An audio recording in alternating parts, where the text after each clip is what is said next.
Good afternoon, everyone. Welcome to a little bit of a waffle. I'll start with a good afternoon. It's clearly the morning, so that's how today's going so far.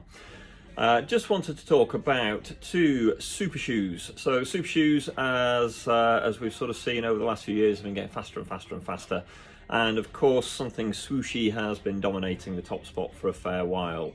Now, something that is super nice to see is that there's now like 1 million people running in something swooshy that are now at a significant disadvantage, not a significant disadvantage, a slight disadvantage to some of the smaller companies that aren't so small these days, coming good in terms of their carbon product. And I am talking specifically about these two bad boys.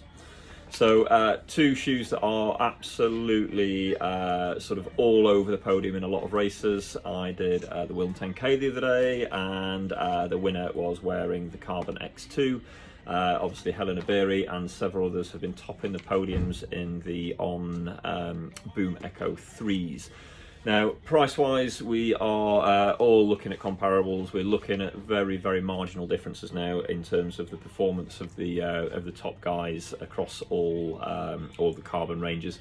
I have had the opportunity to run in pretty much everything at some point, and I've got a lot of experience this year, obviously in the Rocket X2 from Hoka by way of doing London Marathon, Beaver Half, a few 5Ks and the Waffling 10K in them now.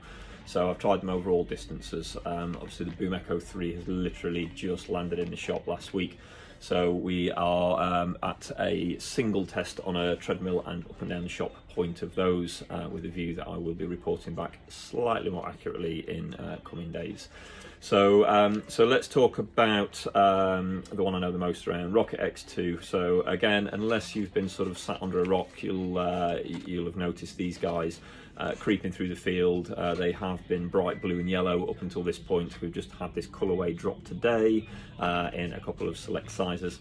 It's a super shoe, retailing at 220, so yeah, not the cheapest shoe in the world, but certainly cheaper than some of the others. We're now seeing the first sort of £300 shoes. And again, I saw reports of a one race special £500 Adidas the other day, which is clearly bonkers. If you've got that sort of budget, come and see me. Clearly, yeah, a little bit daft if you're looking down the barrels of that, or you're not a sponsored athlete. So Rocket X2, super bouncy, super soft. You can see here, I can just easily squish my fingers into this PEBA foam. It's got a board, it's a full carbon board, it's got a decent amount of rubber under there. I've run these in the wet and the dry. Obviously London's a little bit wet, and with the super light mesh on the top, they are just wonderful place to put your feet. I have had zero rubs, zero blisters, and I ran Beaver Half Marathon having done 4K the day before in these, so completely unmarked.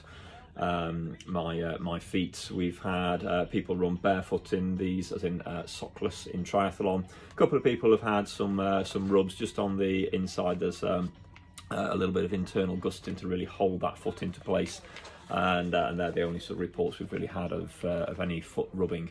But yeah, certainly not ripping people's feet apart like I've seen people struggle with the swooshy ones. So in terms of performance, what a shoe. Just feels very easy to hold pace in. It's very squishy, it's very bouncy, it's very trampoline-y.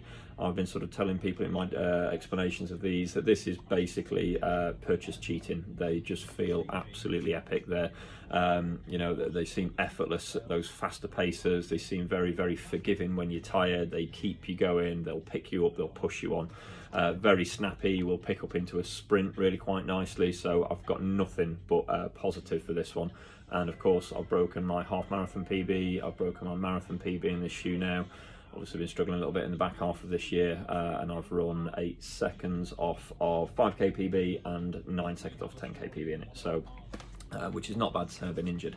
Now, putting that one to one side for a second, so at the moment absolutely loving that. I've seen a lot of people get these, pop themselves straight into them and go and run PBs over a lot of different distances, so cracking bit of kit. Well done, Hoka. Now, Boom Echo.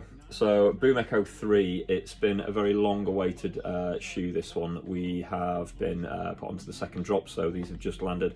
They have been around in the market now for for a few months. So first drops throughout the UK were all in July. Second drop now in September, and there's been a lot of change going on this on with this shoe from Boom Echo. So this is the Boom Echo 3. Don't know what happened to the 2. Lost in something. So major changes. The midsole here is now super squishy. We've got a P-Bax foam. So P-Bax is obviously what's in all of the super shoes now. We've got that full carbon plate in these. You can see here its sort of shape is very very aggressive in this front end, makes it very snappy. The carbon plate's quite low to the bottom, leaving you lots of cushioning above. The clouds are obviously very minimal in these, and I know that a lot of people will be going, oh well, you know, stone catching. Yeah, they've got rid of that too. So a lot of the new shoes. So if I just show you the new Stratus here, that's got rid of the channel. The Surfer that I've got on my feet has got rid of the stone catchers. So yeah, again, well done on there. So you can see we've got this split toe in here just to make it a little bit more flexible, making that toe off really snappy. The upper is like the Boom Echo, it's like super light. It's obviously full of cardboard at the moment. If I take that out, you can see it's like a really silky smooth material again.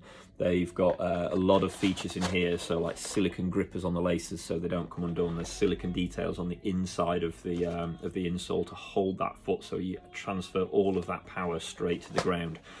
The feel of this, it's got a very fast rocker. It's a firmer ride than the Rocket X2 for sure. So if you're feeling a little bit unstable, a little bit wibbly wobbly on those really big bouncy cushions, obviously the Nikes have always been wildly unstable.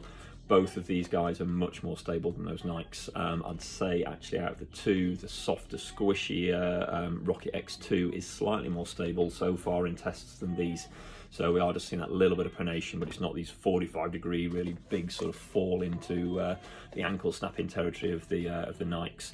So weight-wise, you're really close. I think these give away in my size an 11.5, about I think it's about 12 grams. So it's not a lot. You know, we're looking. In fact, I'm sat next to a set of scales. Let's give it an official weight measure up. So this is the size 10 UK, coming in 241 grams, so nice and light. And yeah, I've got to say a really big upgrade from the Boom Echo, which I think was already a phenomenal shoe. So the Boom Echo still holds my 10-mile PB, my 5k PB, and it has been nothing but amazing to run in. So price on these, sit down, listen carefully, prepare yourself a stiff drink, £260.